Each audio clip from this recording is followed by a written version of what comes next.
Bonjour à tous, aujourd'hui nous sommes sur ChatGPT et nous allons voir ensemble comment créer son propre GPT. Alors pour y accéder, c'est assez simple, hein, il faut se connecter sur ChatGPT et puis cliquer sur le bouton ici Explore et il va vous proposer un certain nombre de GPT qui ont été faits par la firme OpenAI, par ChatGPT, mais on voit aussi qu'on a la possibilité de créer son propre GPT qu'il va falloir configurer.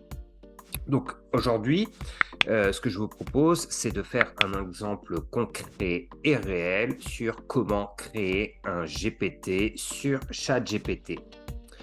Donc on clique sur le bouton plus et là, ChatGPT va vous demander les instructions pour créer ce GPT.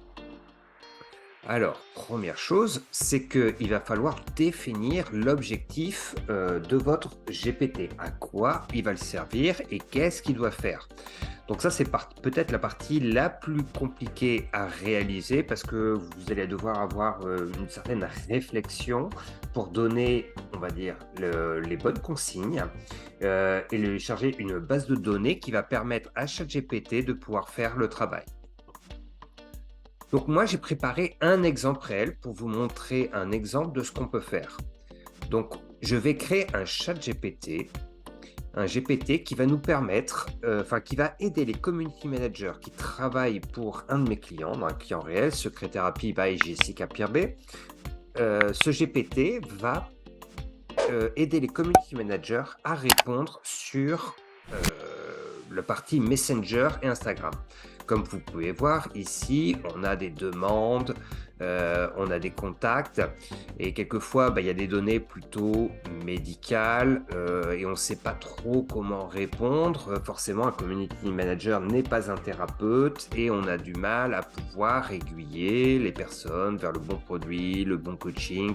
Et c'est une difficulté qui fait que systématiquement, euh, les community managers sont obligés de demander à la présidente et coach de pouvoir prendre le relais, qui n'est pas forcément disponible tout de suite pour répondre sur Messenger. Du coup, ça prend un certain temps. Donc là, on a une vraie problématique d'organisation au niveau du travail, hein, une problématique de service client.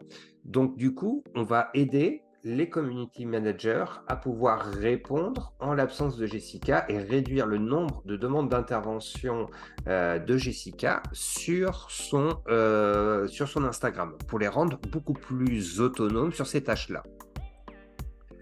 Ok, donc on va construire ce GPT. Alors moi j'ai déjà préparé, pour que la vidéo soit plus courte, les instructions que je vais donner au GPT. Alors ici, je vais vous montrer les consignes que je vais donner au GPT. Jessica Piervé interagira avec les prospects en provenance de Messenger ou Instagram, donc c'est la réalité, à l'aide de ce GPT dans un ton amical, bienveillant, dynamique et soutenant. Donc effectivement, il faut indiquer comment le GPT doit répondre et comment il doit formuler ses réponses, utilisant un langage chaleureux et encourageant tout en maintenant son expertise professionnelle de sexothérapeute, coach centrique, coach en sexualité. Donc je dis ce qu'elle fait, quelle est son expertise et avec quel ton elle doit répondre à tout ça. Elle mettra à l'aise les utilisateurs en favorisant un espace sûr pour qu'ils discutent de leurs préoccupations. Ces conseils seront basés sur des connaissances fournies dans le document téléchargé intitulé Secret Thérapie. Je vais revenir là-dessus et vous expliquer pourquoi ça c'est important. C'est-à-dire qu'il faut charger une base de données avec toutes les informations sur l'entreprise et toutes les informations qui vont permettre au GPT de répondre correctement. Donc le mieux, c'est de fournir une base de données qui est en interne. Alors ça peut être des articles, ça peut être des conversations Messenger, ça peut être des notes de rendez-vous, de consultation, hein, lorsqu'on est thérapeute, qui vont permettre de savoir quoi répondre dans ces situations-là. Ces conseils seront basés sur des connaissances fournies dans le document téléchargé. Donc on va lui demander de privilégier les connaissances issues du document. Donc ça, c'est quelque chose qui est sûr puisque c'est quelque chose qu'on a vérifié et qu'on a nous-mêmes écrit avant de considérer toute connaissance qui soit, on va dire, extérieure. Je lui précise aussi, parce que c'est un petit peu l'idée de faire un community manager setter. L'objectif, c'est de favoriser et d'engager la personne pour l'amener à un coaching ou à l'achat d'un produit en ligne, mais qui correspond à sa problématique, le bon produit à la bonne personne. Donc, je lui dis qu'il faudra utiliser des méthodes de closing entre guillemets et traiter les objections des prospects tel un closer le ferait et ne pas proposer immédiatement, dès le premier message, un lien externe. Je lui précise que l'objectif de la conversation sera de proposer l'un des programmes en ligne de la boutique ou un coaching. Et après, je lui ai mis tous les liens sur lesquels il pouvait trouver les produits qu'il pourrait proposer. Donc voilà comment j'ai paramétré, on va dire, les consignes. Très important sur ces consignes, déjà là, j'ai déjà plus d'une page. J'espère que ça va passer puisque on le sait, ChatGPT est quand même limité, dans les prompts que l'on peut donner en nombre de termes ou en nombre de lettres. Donc on va tester ça, hein, c'est du travail en direct et on va lui mettre les consignes, donc en français. Et d'un autre côté, j'ai préparé un document que je vais vous montrer tout de suite, ici. Donc, c'est un document que j'ai en XML, qui est une extraction du site internet de tous les articles qu'on a pu rédiger sur tous les sujets de la sexualité et que l'on traite régulièrement dans la société Secret Thérapie. Donc voilà ce fichier que je vais charger en plus au niveau des consignes de ChatGPT. Donc je le prends ici, hop. Donc on voit ici, il est en train de se charger. Il faut patienter un tout petit peu. Et je le charge. Là, on va voir, ChatGPT va...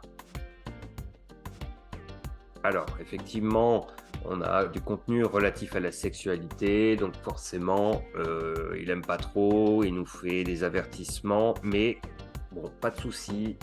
ChatGPT fait le travail. Et il est en train d'analyser la base de données qui a été fournie pour construire notre propre GPT.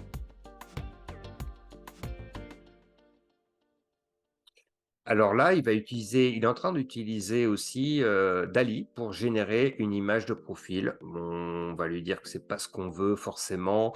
Nous, on va vouloir, non, ça ne voit pas du tout ce qui nous est proposé par DALL-E.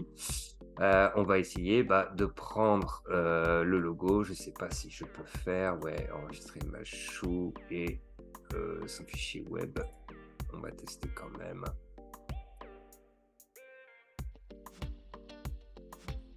Alors, la photo de profil ne convient pas. Je veux utiliser celui-ci. Et là, je vais prendre le logo.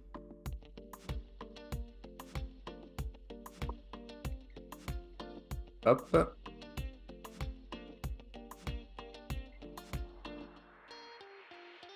Alors, là, il est en train de travailler. Je le laisse faire avant de lui donner la prochaine consigne. Donc ça, c'est toujours très important.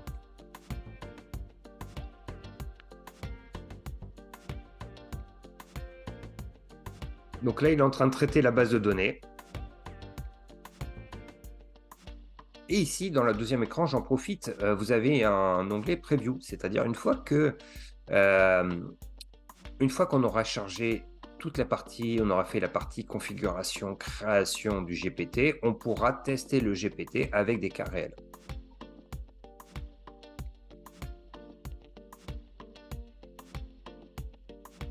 Bon. Alors, on voit que c'est quand même relativement rapide vu la puissance de l'outil. mais ça prend un petit temps de configuration, en général une dizaine de minutes. En une dizaine de minutes, on peut créer son propre GPT qui va être adapté aux ses propres besoins professionnels. Donc ça, c'est quand même génial. Convient pas.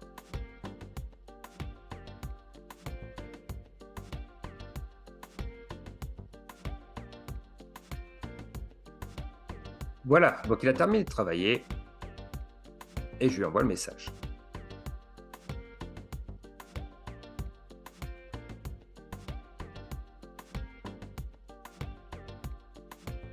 Donc là, on voit systématiquement, dès qu'on donne une consigne, il est en train de se mettre à jour. Et on voit ici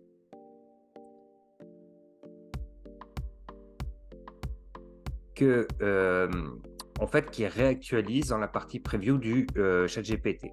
Alors, on va lui donner, là, si on remarque bien, tout est en anglais.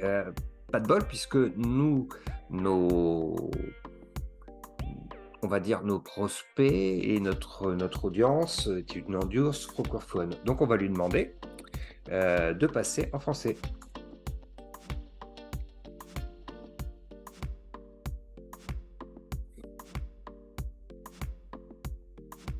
Soit intégralement en français. Il faut changer la langue. C'est assez intuitif, assez facile.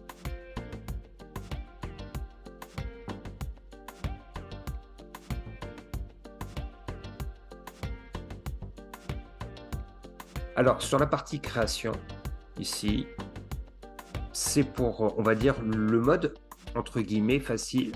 Et après, vous pouvez configurer, ici, vous pouvez configurer et donner des informations particulières, échanger des éléments, ici. Mais là, j'essaie de le faire de façon automatique, de la façon la plus simple possible. Alors, j'ai l'impression qu'il s'est arrêté. Alors, on voit bien ici. Donc là, c'est bien en français. Alors, le nom, alors c'est quelque chose qui va être utilisé en interne. Effectivement, vous avez peut-être entendu qu'il était possible de créer un bot qui va répondre directement à vos prospects, à vos clients, faire un service client avec ChatGPT. Oui, c'est possible en créant une API avec un mode développeur, mais en fait, c'est des choses, des fonctions qui sont relativement avancées, qui demandent du codage. Là, l'objectif, c'est bien que les community managers aient un outil ouvert et puissent mettre les questions derrière et avoir les réponses qui soient déjà préformatées. Donc, ça ne va pas être là l'objectif de cette vidéo-là, de créer une API développeur pour faire un chatbot personnalisé, mais ça va faire office de. Problématique, effectivement, si vous voulez utiliser le GPT comme ça pour répondre directement à vos clients, c'est-à-dire que les clients vont devoir se connecter sur ChatGPT, donc avoir eux-mêmes un compte GPT. Donc, alors le nom. Donc ça, c'est un petit délire, hein. On voulait l'appeler ChatGPQ. Voilà. By Jessica Pirbet. Ici. Alors, ici, on va la description. Sexothérapeute. Coach tantrique. Et coach en sexualité. Alors, c'est génial puisque des informations que je lui ai données tout à l'heure, on voit maintenant qu'il a traduit les questions de départ. Alors, moi j'aime pas forcément ici. On peut changer les premières questions. Alors, c'est pas quelque chose qui va apparaître directement pour les clients. Alors, là, j'en ai pas l'utilité, mais si vous voulez demain l'utiliser, pour X ou Y, ou bien l'intégrer avec une API, vous allez pouvoir changer. Par exemple, ici, comment puis-je vous aider? On va pas mettre de détails. Et vous voyez directement, ça se met à jour, hein. Vous pouvez augmenter le nombre de questions. Donc ici, on a tout créé. Ah, je vois une erreur qui s'affiche. Je vais quand même essayer de sauvegarder. Donc ici, une fois que vous avez fait votre GPT, vous allez pouvoir en fait le publier. Là, c'est le niveau de confidentialité. Là, c'est ce niveau de confidentialité, c'est uniquement les personnes de notre équipe qui doivent pouvoir avoir accès à ce GPT. Donc, je vais faire Only People with a Link, mais on peut faire quelque chose qui est vraiment très personnel et vraiment très confidentiel, ou le rendre public, accessible à tout le monde. Voilà, donc moi ici, je vais choisir uniquement les personnes avec le lien. Je fais confirme.